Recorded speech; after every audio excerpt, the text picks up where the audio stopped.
Good morning, students. In the last video, we have seen about the impedance relay and how it can be realized using various structures. Let us understand it in a more detail.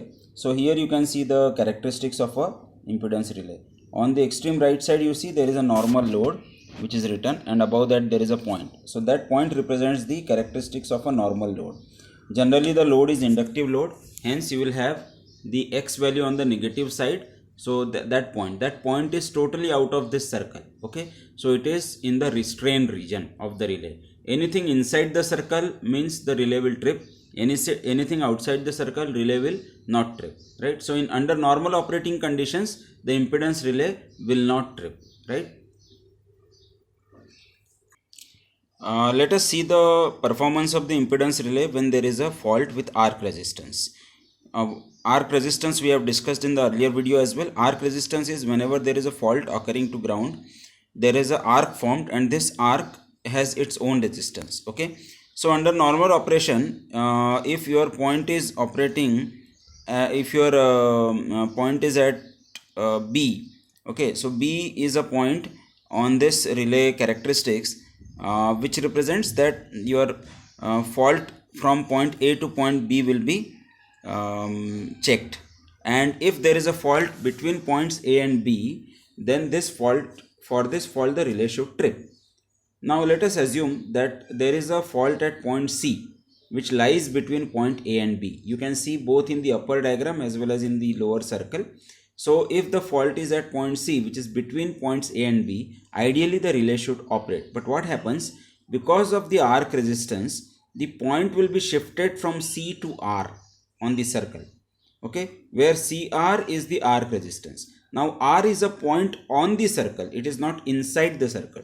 So the relay will not operate. This is called as under reach of the relay. Ideally the relay should have operated. Practically the relay will not operate. That means the relay is under reaching. So the effect of arc resistance on an impedance relay is that relay under reaches.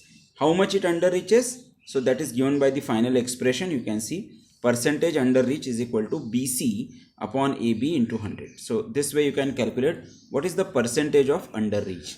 So the underlying point is, if there is a arc resistance fault, then the impedance relay may under reach because of the arc resistance. Well friends, just now we have seen the impedance relay which has a circular characteristics. Similarly, there are different relays which have different characteristics. Let us say we modify the impedance relay such that the relay should trip only when the x seen is less than xn. What is x seen? X seen is the reactance which is seen. Earlier in the impedance relay we were considering the entire impedance, which is r plus jx. But now we are ignoring r, we are only considering x. So if x seen is less than x, then it should trip, otherwise it should restrain.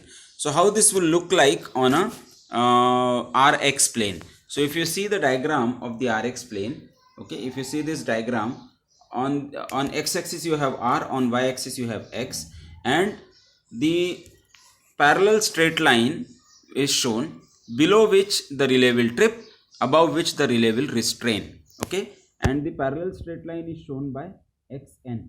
Okay, it is shown by xn. The distance from x-axis to that straight line, restraint line, is xn. You can see I have highlighted both. So the distance of xn from the r-axis, okay, straight, you will get that restraint line. Below that restraint line, relay will not operate. That means it will restrain. Above that line, it will operate, right?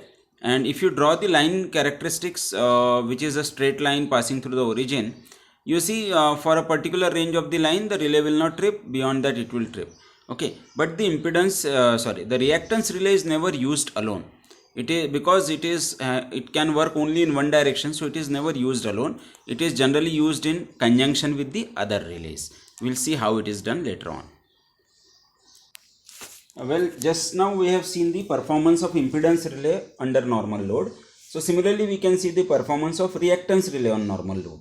Now you see normal load is written on the right hand side, and a dark point is shown there.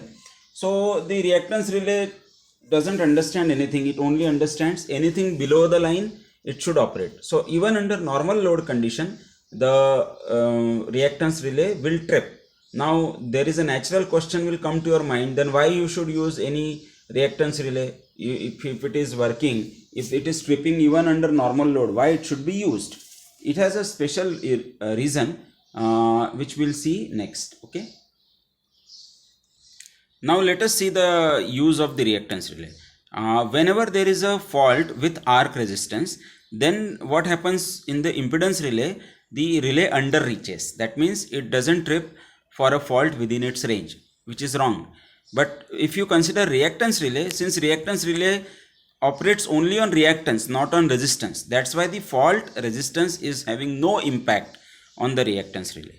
Okay, so if you see the line fault characteristics, okay, whether the fault is at B or C doesn't matter, as long as the reactance is less than the setting reactance, it will trip. Okay, so there is no effect of arc resistance on the reactance relay.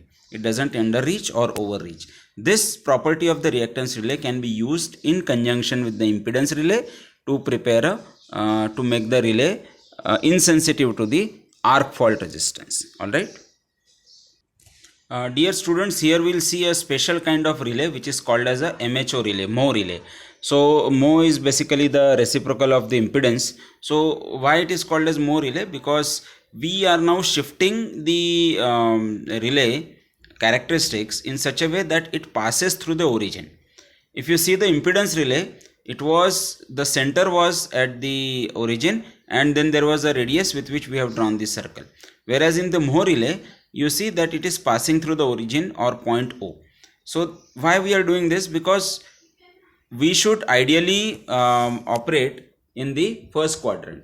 That means we should operate in a way in which it should trip in this restrained area. It should not cover too much of area. We want to cover minimum of area. That's why we can have this kind of a characteristics. Now even though the mathematics of this may not be required for you, just for your understanding, you can see the trip law. Trip law means when the relay should trip. It is if Z seen is less than Zn cos of theta minus tau, then it should trip, else it should not trip. That means if the point is in the circle, then it should trip. If it is outside the circle, it should not trip. Okay. Now what is this Z seen? Z seen is nothing but the ratio of the relay voltage to relay current at the location of the relay, right? And what is this Zn? Zn is nothing but K1 by K2. We have seen K1 and K2 constants in the impedance relay, right? So these are the same constants K1 and K2. So if we call K1 and K2 as Zn, this is something which will be setting. Okay, this is also called as the setting impedance. Then if Zcn is less than magnitude of Zcn is less than magnitude of Zn into cos of theta minus tau. Now theta and tau basically are the angles with respect to the R axis, resistance axis of Zr and Zn respectively. You can see this on the diagram, right? If this is true, then this relay will operate. Okay, so this is nothing but a Mho relay. So these are the three different types of impedance relays.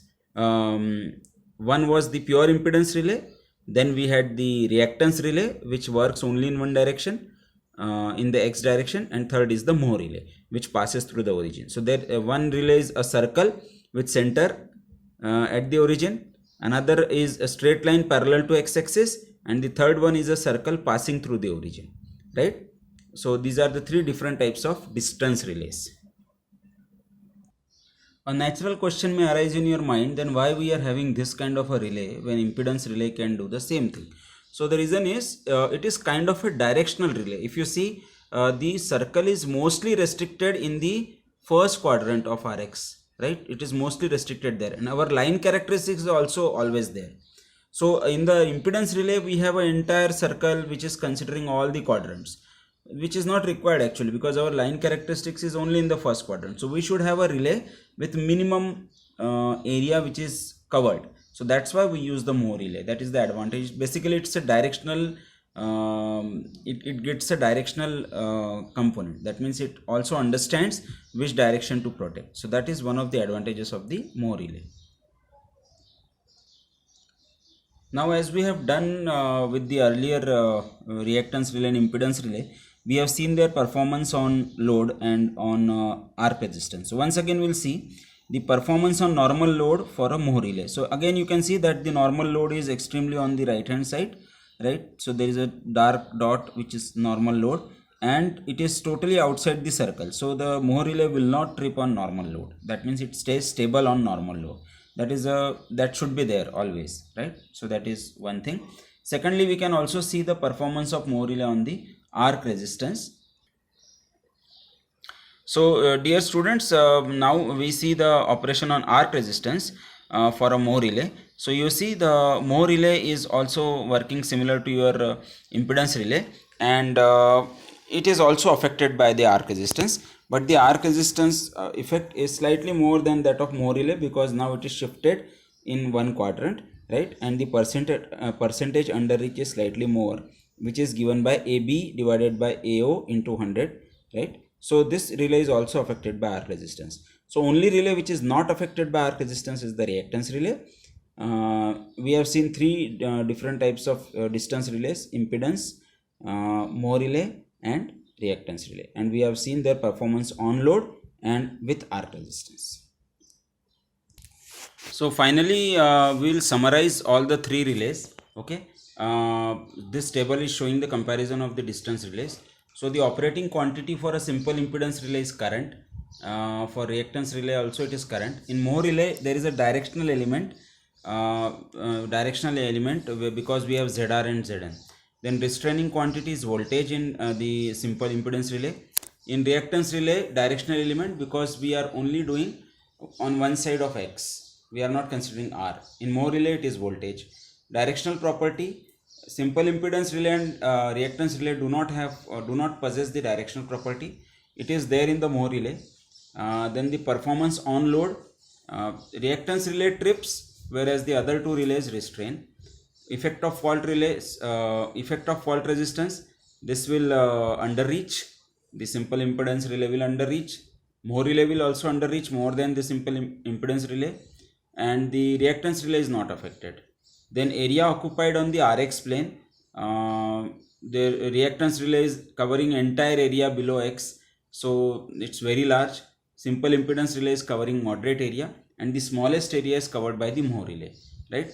Then there is something called as power swing also. So the power swing you can read on your own, but based on your syllabus which is given, may not be required, but still you can as an engineer you can find this. The relays, all the relays mal-operate on the power swing except the Moore relay. It mal-operates, but its effect is slightly less, right? So with this we have covered the distance relays, but we have not covered the protection. So in next videos what we'll do is I will be sharing with you how these relays are used in actual protection schemes, right? Till then, please go through the entire relays, all the three relays, read in detail about them. Okay, thank you.